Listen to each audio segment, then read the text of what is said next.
I'm Steve Singer. I'm going to be talking to you about managing your Postgres clusters and installs using Puppet. Puppet is configuration management software. And before we get too into that, a bit about me. I have been hanging around the Postgres community since the early 7.x days. I am one of the maintainers of the Slony replication system, and I'm a database developer at Afilias. I am a software developer on a team of DBAs, which is an interesting type of position to be in. I sort of have the half operations, half software development type of roles. And as a database developer on an operations team, in addition to maintaining Slony and helping with Postgres stuff, I also spend a lot of time doing deployment automation and configuration management. So that's what we'll talk about. But many of you have probably not heard of Afilias. We are a top-level registry operator. So in the DNS space, the domain name space, if you want a domain name, you will go to a registrar. This will be someone like a GoDaddy or a 2Cows, and you'll say, I want to register some name.info. And the registrar has to talk to the registry operator that is operating that registry. We operate a handful of registries. They're up on the slide. And for any of our registries, the registrar will contact us and attempt to register the name. We maintain a master database of all of the registered names in our registries, who registers them, and what name servers contain the DNS data for that name. Once you've registered your name, you go to do a DNS lookup, sort of traversing from the root name servers to the root name servers for RTLD, which we run. We then contain the pointers to the name servers that you're using to hold all of your host names. So we play a pretty important part in the infrastructure of the internet. And we do most of this with Postgres. Afilias was a very early adopter of Postgres. More than 10 years ago now, Afilias decided to use Postgres for running our registries. Back then, we were one of the larger and more high-profile Postgres installs. Nowadays, there are places with a lot more databases, a lot more data, and much higher transaction volume than us. But we're still heavily depending upon and working with Postgres. We have over 100 production database servers. I'm not talking about QA or staging or development. I'm talking about pure production servers that are doing production things.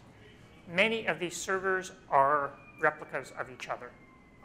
As I mentioned, we run Slony, and we maintain Slony, and we use a lot of Slony. And we're big into having lots of copies of many of our databases.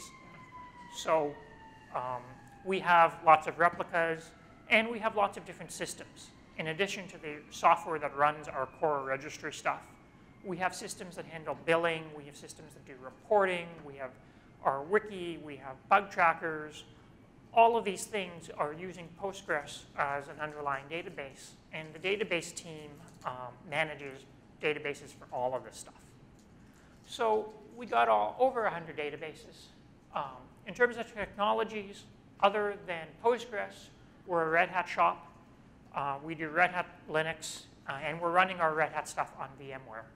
And we're using Puppet to manage this. The Puppet stuff I'll be talking a lot about. Pretty much everything I say today will apply pretty well, similar on other Linuxes, whether it be a Debian or Ubuntu, it's same concepts.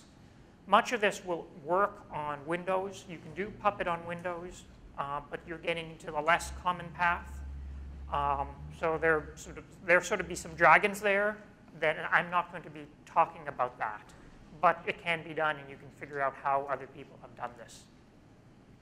And we use VMware virtualization, but everything I will be saying will apply equally well to running on bare metal or other virtualization platforms. A couple of weeks ago, I was in San Francisco for the PuppetConf, the big gathering of Puppet users and developers. And they had an entire track there devoted to DevOps. The track was in the biggest conference room of the conference with the most seats. And, well, what is DevOps?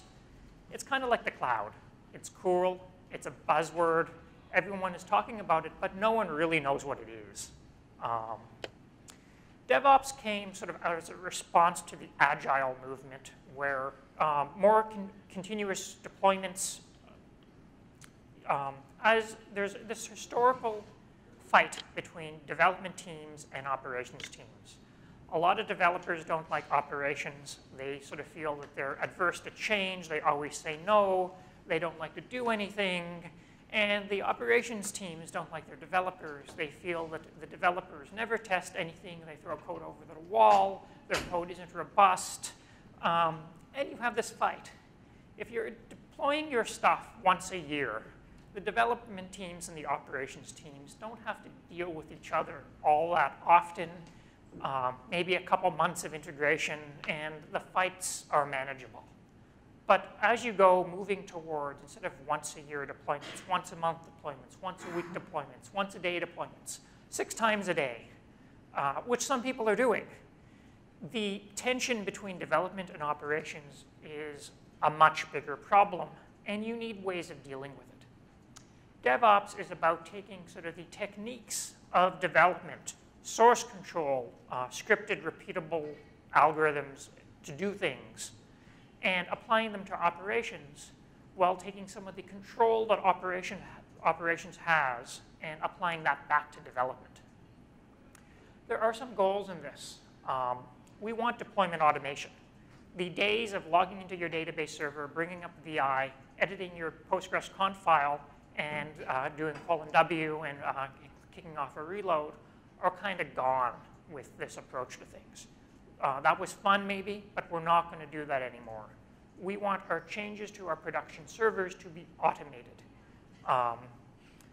This will mean that when we have lots of production servers, like 100 of them or more, and lots of production database servers, you can make the same change to all of these database servers, and you're much less likely to miss one or do it differently on some.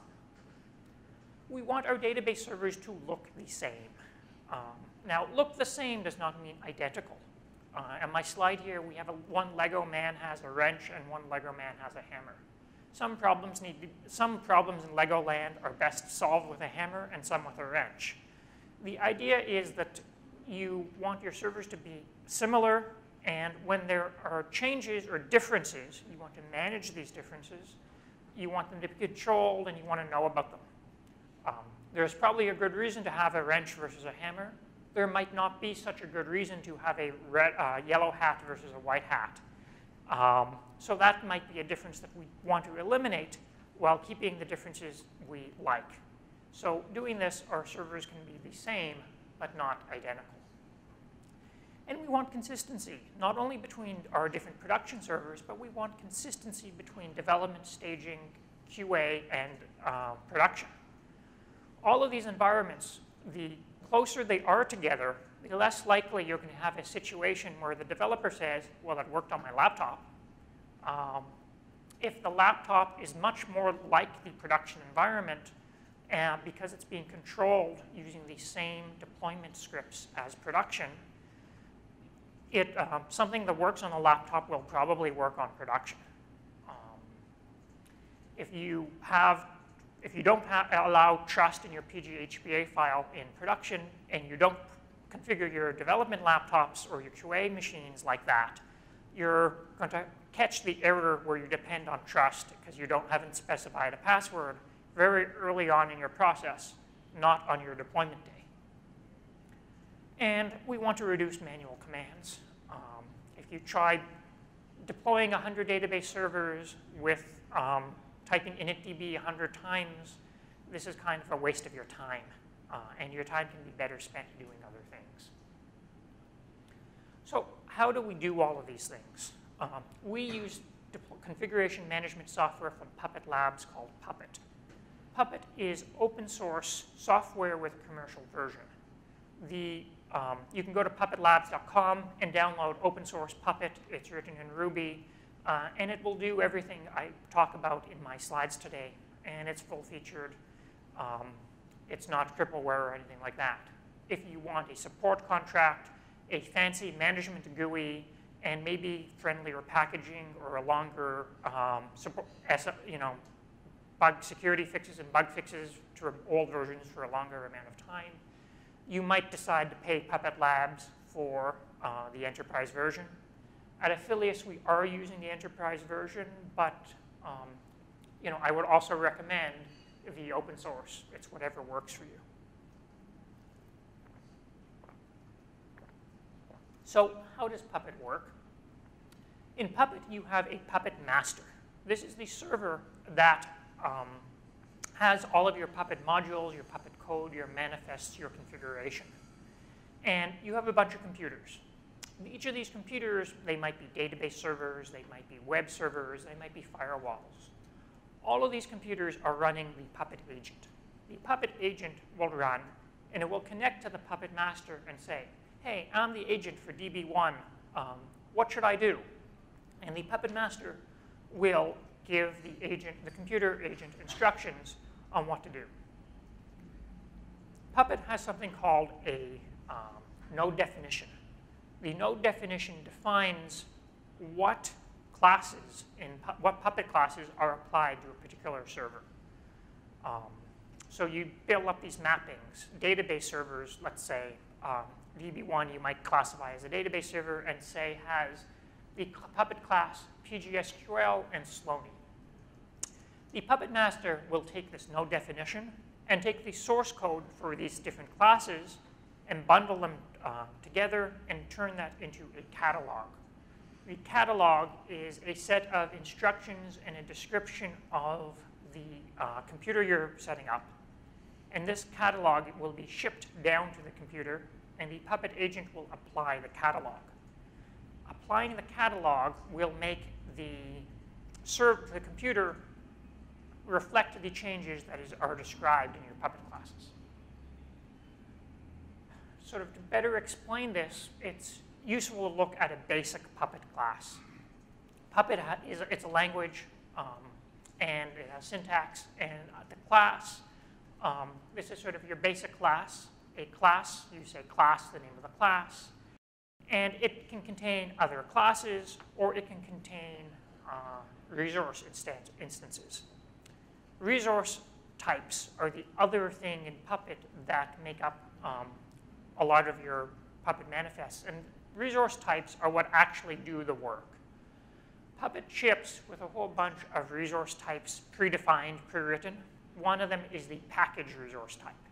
The package resource type installs software packages, usually using your operating system's package manager. So on Red Hat, we use Yum, but the package resource type has providers for different operating systems with different package managers.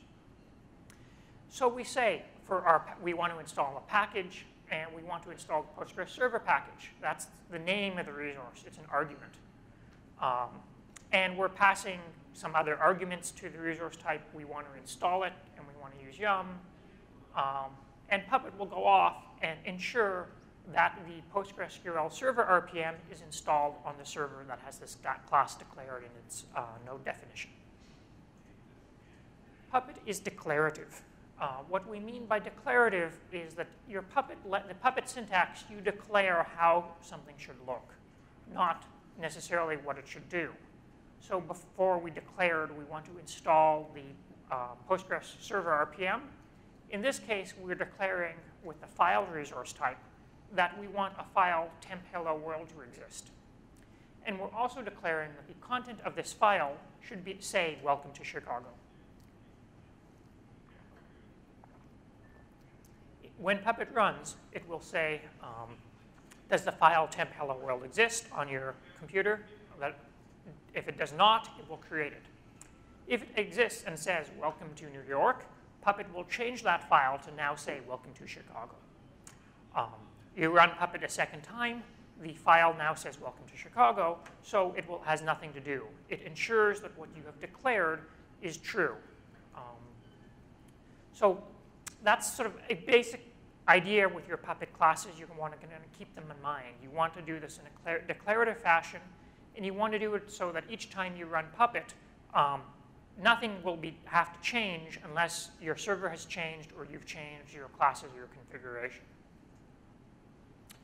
The way we deploy Puppet at Afilias, the way we get our Puppet modules to our computers is we have our Puppet modules, we write them, and we put them into Git as our source control repository. Operations is learning from development in terms of best practices. No one in their right mind would deploy source code or an application without that source code being in some sort of version control system first. Yes, I've seen people not do that, but it's generally agreed to be a bad idea. Similarly, with your configuration, you want your configuration to be in version control. This makes your configuration repeatable and auditable and recreatable. So we're using Git. We've decided to use one Git repository for all of the different Puppet modules that the different departments within Afilias are using. The DBAs and the sysadmins and the systems engineers and the teams that do application support, that do use Puppet to install these things, all share a common Git repository. We push code to our Git server, and the Puppet modules then get pushed through a hook to our Puppet master. Next, one of the database servers, let's say, will check in with the Puppet master, say, hey, my server name is DB1. What Puppet classes, where's my catalog? The Puppet master contacts LDAP to figure out which Puppet classes are defined for that server. In Puppet, you can put the node definitions in Puppet files and Puppet syntax. But as you get to have lots and lots of servers, it becomes more convenient to move that elsewhere. Puppet has this concept of an external node classifier. The external node classifier is basically an external program that, given a host name, it returns the list of Puppet classes to apply. We use LDAP to fill this role because we're using LDAP for a lot of other things with managing our servers. So the agent contacts the Puppet master contacts LDAP. From LDAP, we get the list of classes, and we get the name of the branch in Git that we want to deploy for the server. We try to keep our production servers all running the prod branch of our Puppet modules, but there's exceptions and times when a particular server should be running a different version of the module.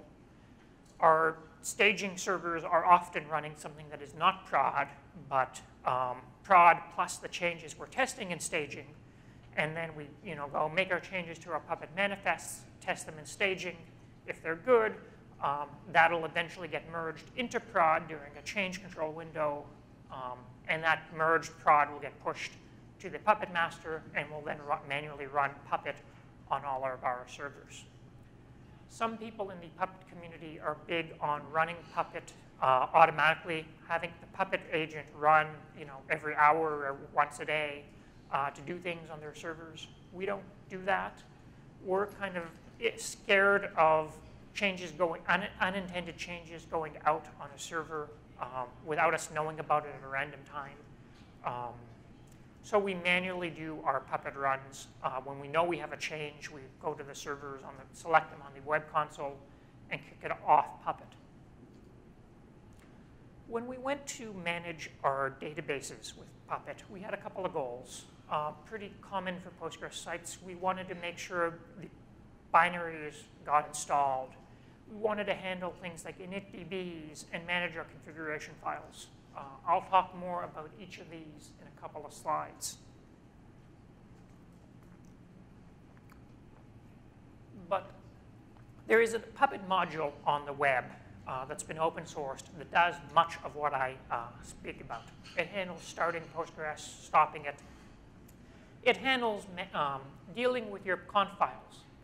If you're going to manage your Postgres instances with Puppet, you should first check out this module.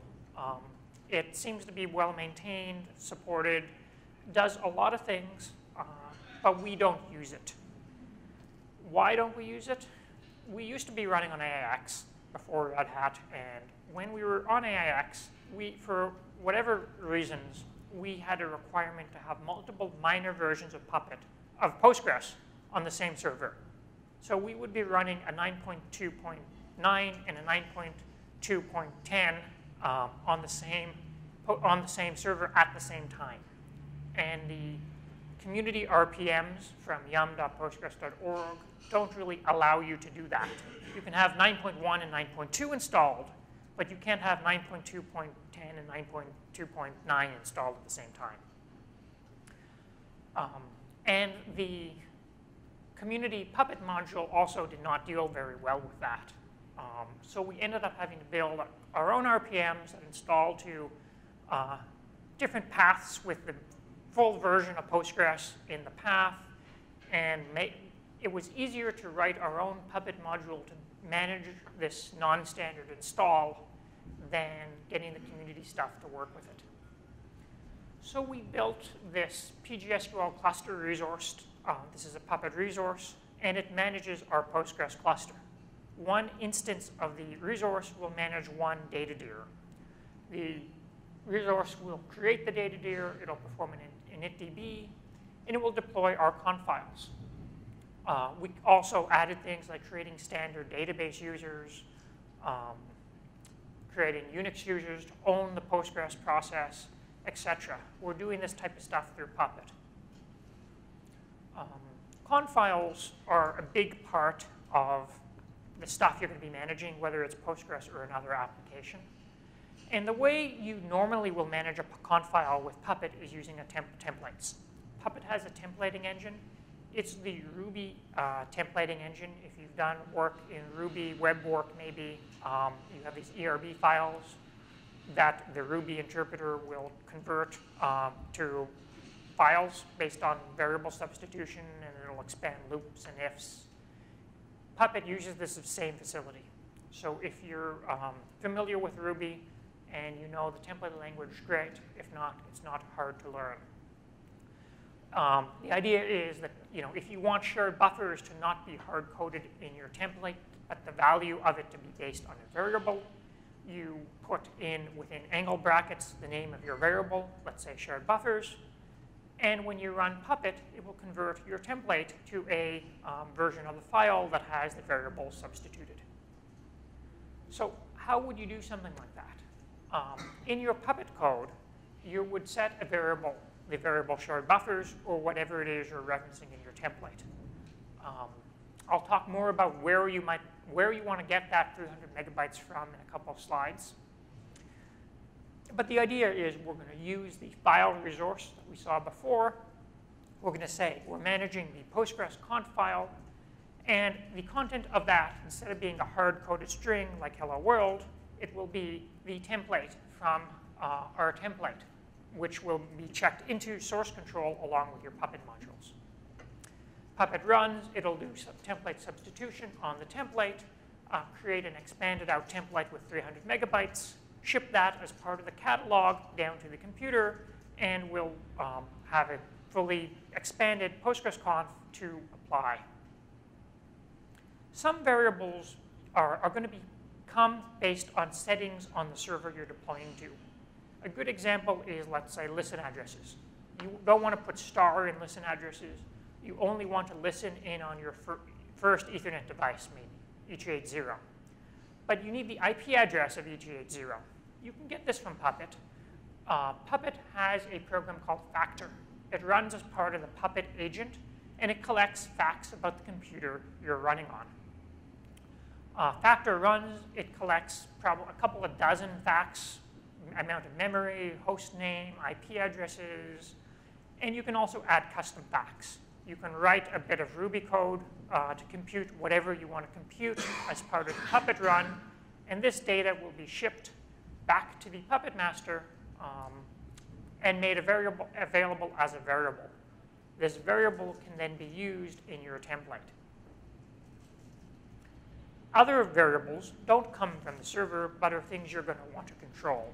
You're going to want to set maybe shared buffers. You don't want to be based on the amount of RAM in your server, but you want to set it using some scheme you have for setting shared buffers.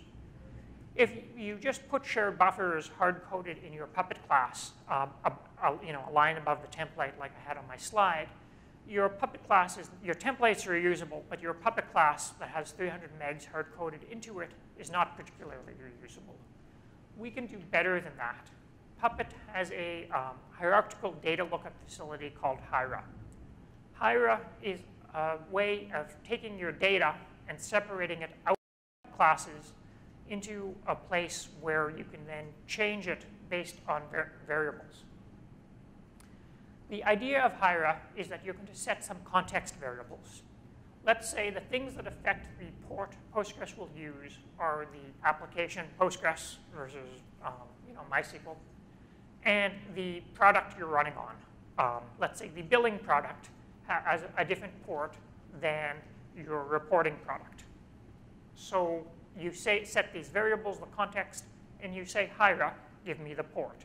And Hiera will come back with the port. Where does this come from? You define a hierarchy. In yellow are each of the different variables that we have said we want to use for context.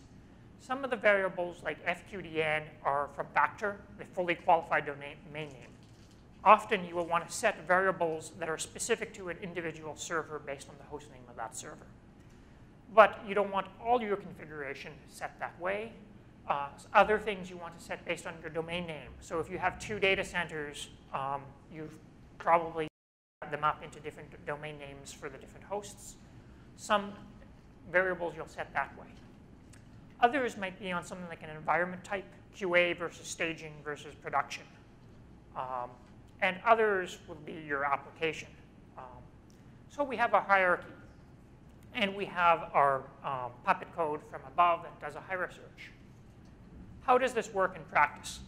If I'm looking for the port, Hiera starts out at the top level of the hierarchy and looks at the fully qualified domain name. It looks at the file Postgres.yaml, because Postgres is at the end of everything in my hierarchy. And it says, oh, is there a port value defined in this YAML file? No. OK, let's check the next level of the hierarchy. My environment type, my environment's production. Is the port defined in Postgres.yaml in production? No. Let's check product. Product is billing. Is port defined in Postgres.yaml for under billing? The answer is yes. And to be clear, this is a directory structure. So this is a file system. And there's a directory domain that has a subdirectory toward.affilias.whatever. And within 4 levels down in my directory structure, I have a YAML file that contains the data of my configuration. YAML is a scheme or format for marking up arbitrary key value pairs, and you can build complex structures. It's kind of like JSON without all the brackets. Hiera also allows you to use other data file formats, such as JSON, for doing your configuration. And you can add in a new backend for Hiera pretty easily. If you wanted to store this in a relational database, you could probably come up with a way of doing it.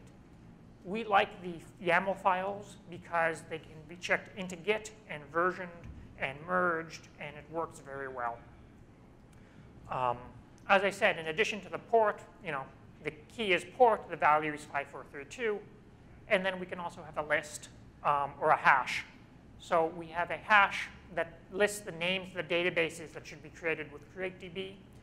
In this case, we're using the key as the name of the database and the value as the owner of the database. So somewhere in our Puppet classes, we have code that will walk through this list and do a CreateDB database name pgopen -owner ssinger. And then it'll do another CreateDB after that, pgeu owner jvik. Now that we've covered the basic tools that Puppet gives you for managing configuration data, you have to think a bit about how you want to structure your configuration. There's 2 approaches I'm going to discuss that are worth thinking about. One I call where you basically have one template per major version of Postgres, and then you take your servers and divide them up into categories. We have small servers for things like our wiki and other, we don't put a lot of RAM on these database servers. The databases are not that big. They're not necessarily that important, and they don't, have lots of resources. Then we have our OLTP systems, where we do lots of connections, lots of RAM. And then we have our batch processing systems, where we might have very big work mem settings, but much smaller max connection settings. So we've come up with appropriate PostgreSQL settings for each of these categories. And then we've done this for each of the different versions of Postgres, because as Postgres changes and new settings are added, your conf files will change. And we sort of have, a dozen or so different conf files we're managing for our 100 database servers. This is one way of doing things. It's kind of a lot of files, but you get a good sense of what goes into each of these files. Another way of doing this is making it much more switch-based. Instead of having different categories, you have switches. So shared buffers, max connections, work mem, whatever, will all be variables. Sort of almost anything that you might want to tune in your Postgres conf file becomes a variable in the template. And then you use Hiera to manage the categories of variables. So you might have a level in Hiera call for database type. That would be OLTP or basic or batch. Or maybe that's not how you want to manage your configurations. Maybe you want to manage your configurations based on your application type. However it is, you come up with a scheme of managing all of these different switches, and your conf files are just implementing these switches. You can actually take things even a step further, where instead of having a different conf template per version of Postgres, you could then do if statements inside of your templates to add and remove settings based on the version of Postgres you're running. We don't do that. We find that the default conf file that initdb generates is a good documentation, and we like seeing what settings are available that are commented out but still there, what the default values are so we know what we've changed.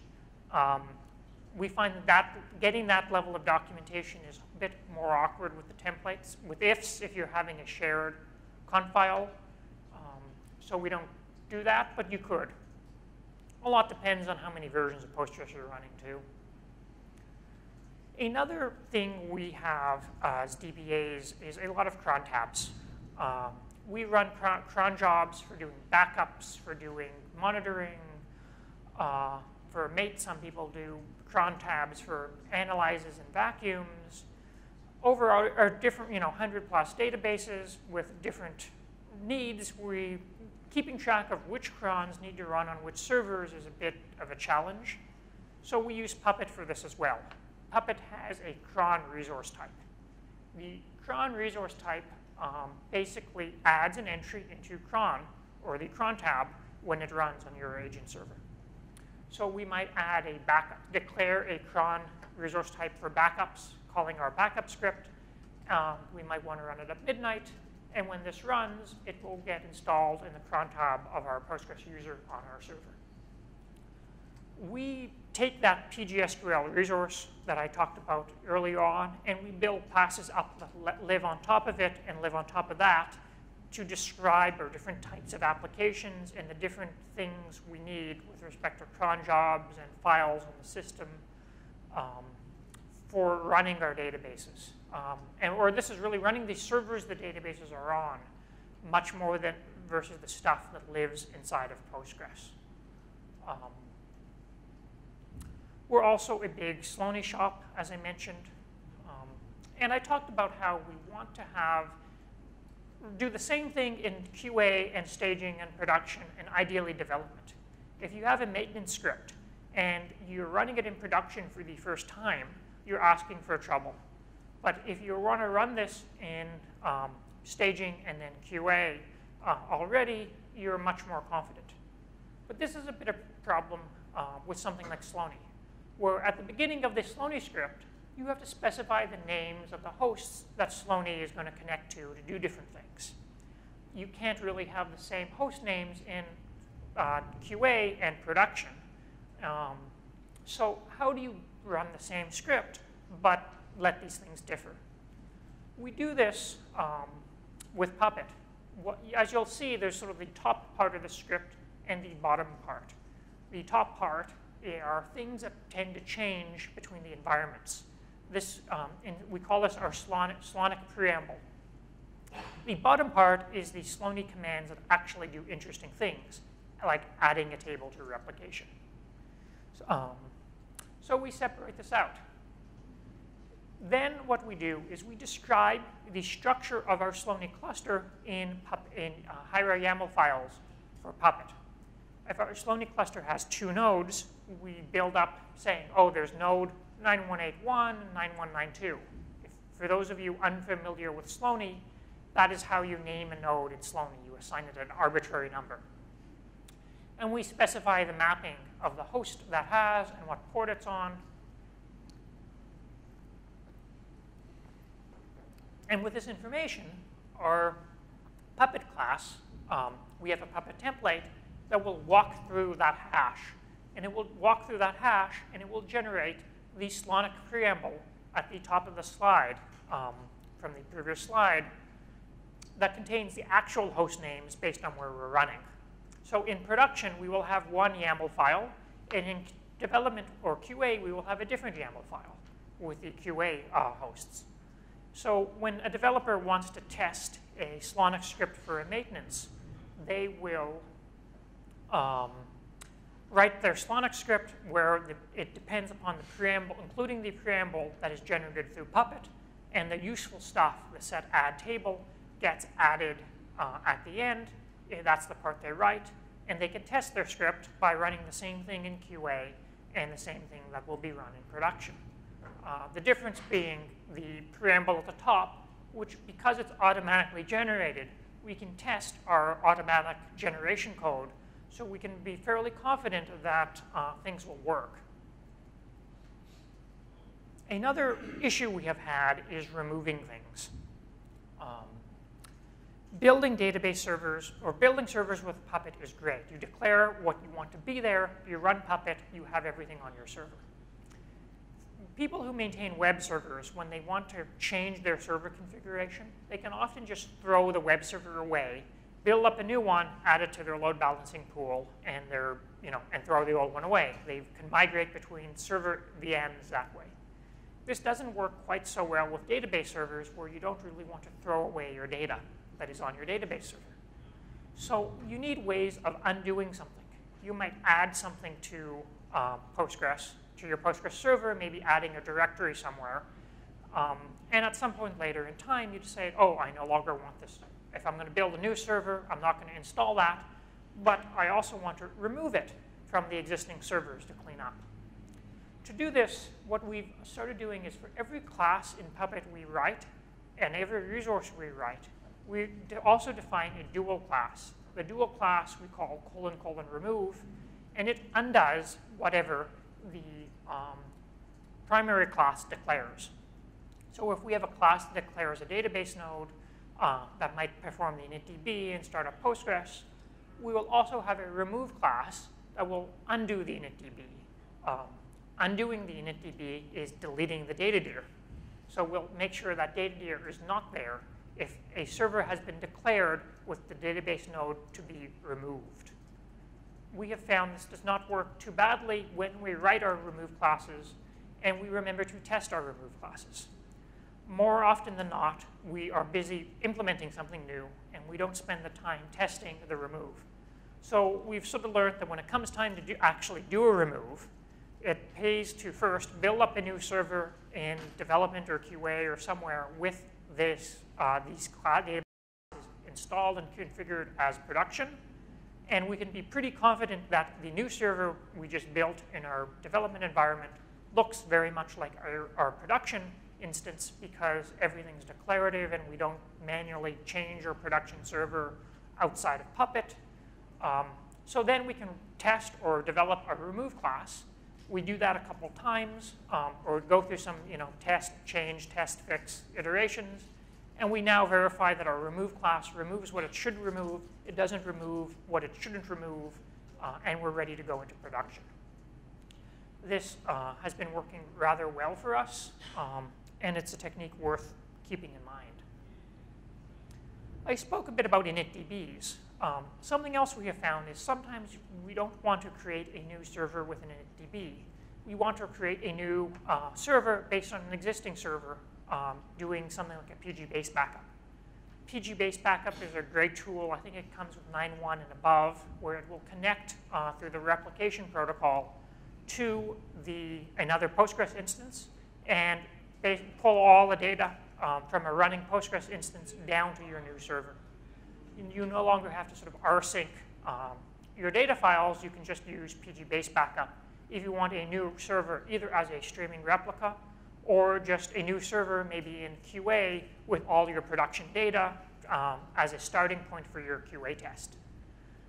So we've modified our Puppet class, where if we specify a particular restore command as a variable in Hiera, then instead of performing the initdb, it will execute the restore command, which will be a PG-based backup. Or instead of PG-based backup, we've also done commands. We've used Wally to pull stuff from S3 in some cases. If we happen to have an up-to-date archive of the database, you can pull that from your archive dir as well. So this works rather well. We can now, if we're building a new, maybe a QA server that has connectivity to the archive dir or to a production server, we can do a PG-based backup off. We run Puppet. Not only will it create a database with postgres.conf and config files, we also get all of our data. It's a good technique to keep in mind. So I sort of spoke before about how developers and operations folks don't get along. One of our goals with Puppet is to sort of bridge these divides. If you want to be running the production stuff, if you want to be running stuff in development and QA that looks like production, you have to be configuring your production servers with the same Puppet modules as you're using, or you have to be configuring your QA servers with the same Puppet modules as you're using with production. And this means working with your QA teams and your development teams to get everyone on board with Puppet. It doesn't necessarily matter who is writing the Puppet classes as much as everyone knows what they're doing and is agreed this is how we should be doing things, this is how servers should look.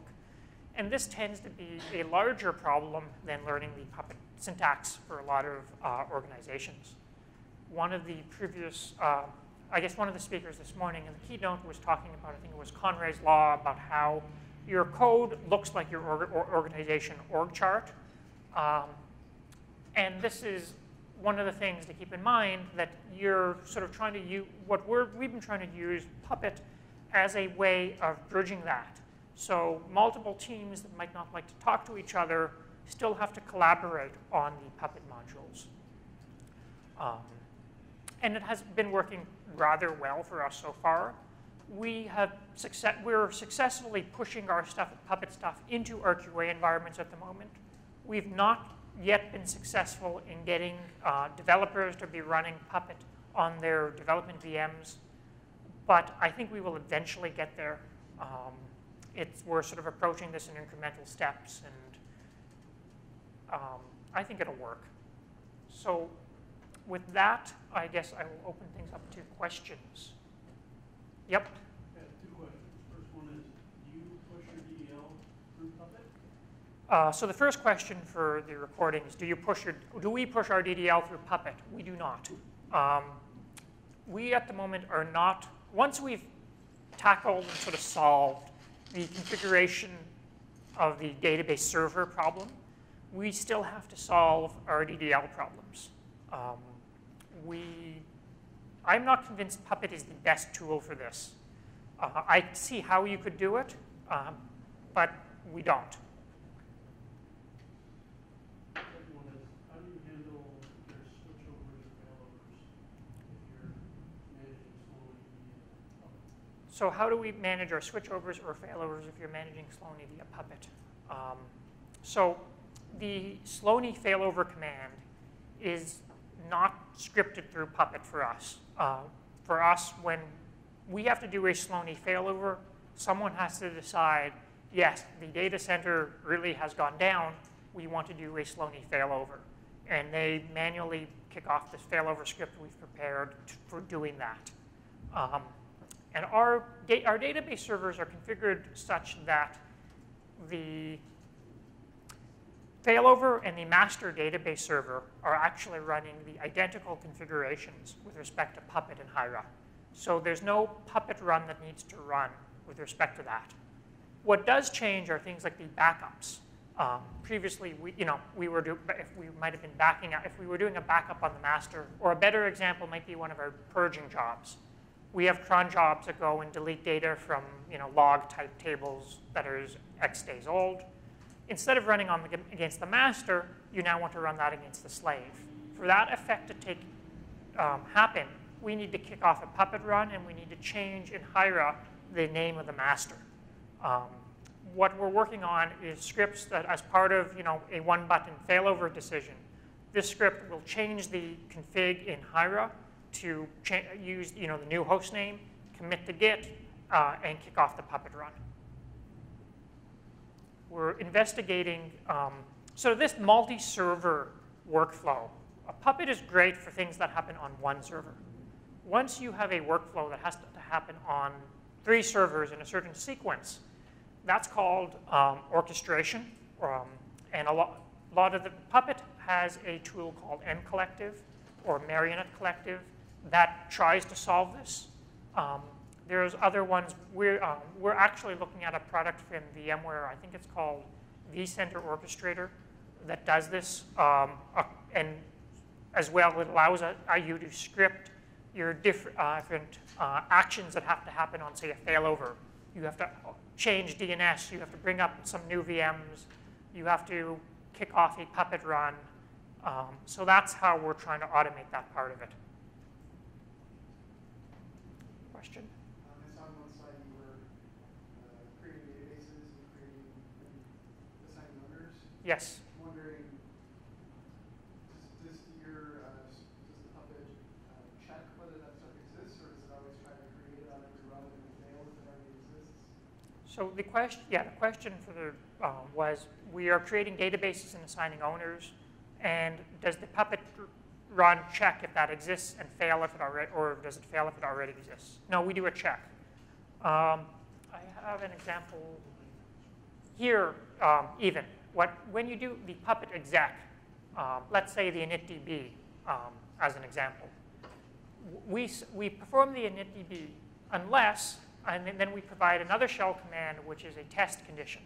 So if the test command says that our pg datadir in the base directory is there, datadir base exists, then we assume that our initdb has already happened. So we don't execute the initdb a second time. And for creating a database, what we try to do is we exec psql that connects to template 1 and checks to see if that database is actually in PG databases. Are your Puppet modules available? Ours are not. There's parts that are very specific to what we do, and there's certain modules like that pgsql cluster one that could be. I'm sort of encouraging people to look at the community one off GitHub from the Puppet Labs account. Do you know offhand if that one deals with users and databases? I'm not sure. So it does, yeah. That doesn't surprise me. It looked fairly full-featured. If people want my pgsql cluster resource one, I probably could release it. But I think I'd rather see people improving the other one if required. Yep. If there's any change made to the agent, how is that going to affect any kind of syncing that happens? So the question was, if there's any change made to the agent, how is that going to affect syncing? So the agent is a piece of code from Puppet Labs. That's sort of the agent itself. So if you're upgrading to a new version of Puppet, you have to follow their upgrade procedures where you would, I don't, off the top of my head, recall if you upgrade the server first or the agents first, but there's a way you can use Puppet to upgrade Puppet. That type of change is handled with Puppet's upgrade instructions. Or do you mean if there's a change to, let's say, a custom fact? So yeah, what happens is Puppet run, when you do a Puppet run, it'll ship the facts over. It'll get a new version of any of the Ruby code that gets put down on the agent. And I believe the next time you do your Puppet run, that will take effect. That's how I think it works. So sometimes you might have to do 2 calls for your change to take an effect, I think. Yep. Do you guys have hooks into reloading the count on a new So Puppet run, or do you do that manually? the question is, do you have hooks? Do we have hooks into reloading the conf on a new Puppet run, or do we do that manually? We do a reload, but we do not do a restart. So if we make a change that can be done with a reload only, that our Puppet hook will do the reload. But if we make a change that requires a restart, we don't do that, because we don't really want to bring the database server down unless we're really sure we want to bring the database server down. We've actually had issues where, as I said, we vary the minor version of Postgres. So if I'm saying, oh, there's a, let's say, security update for Postgres out, and we have to apply that everywhere, we update a Hiera that says the exact version of Postgres we're running, and we run Puppet everywhere. That will have the effect of installing the RPM for the new minor version, but the old version is still running. And that's a bit of a problem, because you've now, configuration on disk sort of doesn't quite reflect what's running in Postgres. So what we then did is we modified our Puppet stuff to check if the version that we're configured for is actually the version that is running. So if Postgres is running and we can connect to it, we check the version, and if that version is not what we've configured for that server, we modified our Puppet manifest to generate an error. And this error gets logged and noticed. So we will know the Puppet run counts then as a failed Puppet run. So we'll know about it. Are you using Foreman for checking that? Are we using Foreman? No, we're not using Foreman. Yes? How do you handle user management? So are you storing user info in your manifest, or how exactly do you go about that? How are we handling user management? Well, there is Unix user management, and there's Postgres database user management. Unix user management for system users like the Postgres user, we are managing through our manifests. There's a handful of Unix users we will use on our Postgres systems, and we create those through Puppet. Then for real people, like DBAs, if I were to log onto a server, our servers do authentication through LDAP, through our corporate LDAP. So I will log in as me. My account is on that server based on our LDAP settings, not through anything in Puppet. For database users, we create our database owner, our Postgres user, a couple of basic accounts that we have everywhere from some database maintenance jobs. But then database users for our applications, we do not create through Puppet at the moment. That we sort of consider that schema, and we've not yet tackled that. But that doesn't mean we couldn't. As I mentioned before, we've not really tackled the automated schema deployment problem yet. I would see the reporting user for your application to be dealt with at the same time at the same place as the tables for your reporting server. Other questions? Nope. Okay, thank you.